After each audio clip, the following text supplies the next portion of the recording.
Alhamdulillah wa syukurillah wala haula wala quwata illa billah. Yang saya hormati para sesepuh, bini sepuh, aji sepuh, tokoh masyarakat, hadir Pak Haji Burhan Delama yang hadir, orang tua kita, sesepuh, Mbah Yar, kemudian Pak Arbana, dan sesepuh-sesepuh lainnya. Saya nggak ngomong Pak Colimun ini sesepuh, semangatnya masih muda, ya, meskipun beliau sudah pensiun, beliau ini bagian dari tokoh masyarakat Jawa. Yang kami hormati Bapak Camat Kecamatan Ulu Pale sebagai tuan rumah perhelatan ini, kemudian Bapak Camat Kerkap, kemudian Bapak Camat Armajaya, beserta unsur Tripika, hadir Pak Kapolsek, Pak Dan Ramil atau yang mewakili. Yang kami hormati sesepuh atau pengurus Forum Masyarakat Rejang, kemudian ada IKM, Ikatan Keluarga Minang, kemudian organisasi persatuan dan paguyuban lainnya yang berkesempatan hadir. Hadirin para sedulur yang saya hormati dan banggakan. Dalam nuansa yang penuh silaturahim di pagi hari ini, marilah kita sama-sama memanjatkan puji syukur. Suasana cobaan wabah masih terus merundung dunia, negara, dan daerah kita. Tetapi sesuai dengan penjelasan Kepala Dinas Kesehatan tadi, kita nggak boleh menyerah, tetap harus optimis, dan rasa syukur hari ini kita diberi ruang, waktu, kesempatan, dan alhamdulillah kita semua dalam keadaan sehat walafiat. Selawat beriring salam tercurah kepada junjungan kita Nabi besar Muhammad Sallallahu Alaihi Wasallam. Bapak, Ibu, para sesepuh, saya mohon maaf sedikit terlambat karena padatnya agenda. Tadi sudah cepat-cepat sebenarnya dari ke tahun, tetapi keterlambatan ini tidak mengurangi makna silaturahim dan saya mohon untuk dimaklumi. Langsung saja. Biasanya saya ini pengarahan yang paling saya prioritaskan adalah masalah cegah, tangkal dini, dan sosialisasi protokol kesehatan. Tapi hari ini saya sudah dibantu oleh Dinas Kesehatan yang telah menjelaskan secara rigid dan runut. Untuk itu harus kita pedomani. Yang tadinya tidak terbiasa, sing waune mboten kulino, harus kita biasakan, harus kita kulinokan. Inilah yang namanya, saya nggak nyebut new normal, inilah yang namanya adaptasi kehidupan baru. Sing waune mboten betul masker, kita mau berangkat harus bawa masker. Ibarat dulu 10 tahun yang lalu kita kalau mau berangkat kemana-mana tidak bawa HP, sekarang HP ketinggalan kita balik lagi.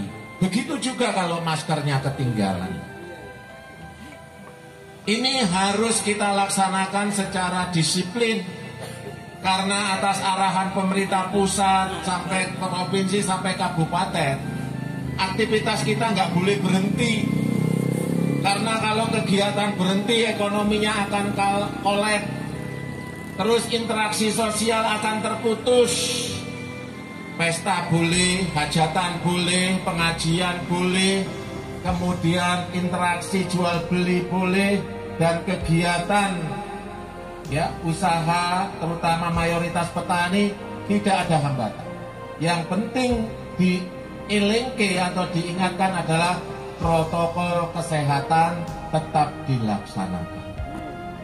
Dengan kondisi kita sampaikan terus-menerus inilah, makanya sedikit ada suatu kondisi di Bengkulu seperti sampaikan Pak Arif tadi, kita hari ini sudah tidak ada yang terpapar untuk Kabupaten Bengkulu Utara. Karena 2 hari yang lalu yang ada 1 itu sudah sembuh. Nah, saya langsung memerintahkan Pak Kepala Dinas sudah umumkan saja zona hijau. Tapi mboten saged, tidak bisa, harus nunggu 14 hari. Nah, supaya impian kita zona hijau di Kabupaten Bengkulu Utara bisa segera terwujud, disiplin protokol kesehatan, menjaga kesehatan pribadi. Dan saya tadi mengucapkan matur nuwun para sesepuh dipimpin oleh Pak Arbana telah ndonga bersama untuk keselamatan kita semua.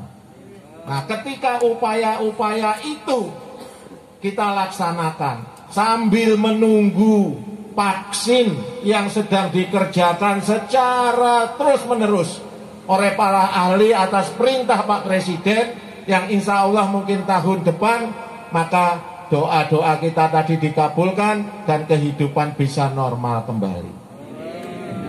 Pun capek saestune Pak, pun 6 bulan lebih